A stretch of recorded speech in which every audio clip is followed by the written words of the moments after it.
The long-billed curlew is the largest shorebird in all of North America. So why can I find it here in Grasslands National Park in Saskatchewan, where it's pretty dry?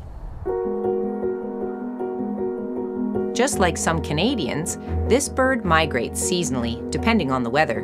During the winter, long-billed curlews can be found in and around beaches, mudflats, and wetlands, from California to as far south as Costa Rica.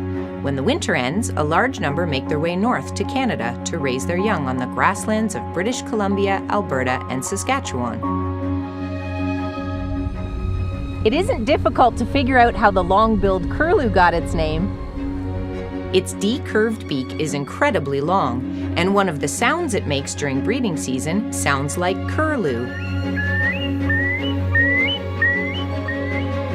This crow-sized bird on stilt-like legs is sometimes called a candlestick bird or sicklebird because of its tall, slender appearance.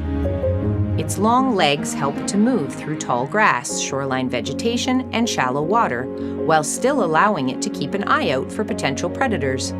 Its cinnamon brown and beige coloring is also an excellent camouflage. Males and females look very much alike, except the females have a longer beak and are usually larger. Let's take a closer look at how the long-billed curlew uses such an incredible built-in eating tool. In grasslands, it's used to snatch grasshoppers, earthworms, beetles, caterpillars, and even the eggs of other ground-nesting birds. In wetlands and mudflats, it can probe into the mud or in cracks and crevices for crabs and other aquatic invertebrates.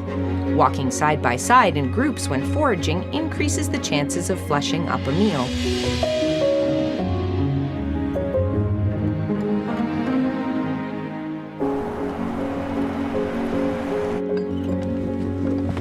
Long-billed curlews arrive in Canada every spring. Right around the time of World Curlew Day on April 21st, when people raise awareness about curlews. Males get to work scouting an appropriate nesting site on the ground and then perform elaborate flights and songs to gain approval from the females.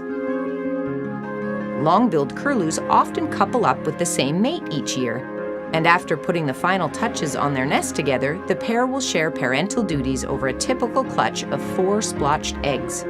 The father bird keeps the nest safe and warm at night, and the mother keeps it cool during the heat of the day. Down-covered young hatch after about a month and are ready to leave the nest in 5 hours. 2 to 3 weeks later, the mother birds will fly south first, leaving the fathers to look after the young for a few more weeks until they reach independence. Long-billed curlews can have a lifespan of 8 to 10 years or more. If disturbed, these ground nesters may crouch down and run at a threat or team up in a mob to dive bomb an intruder.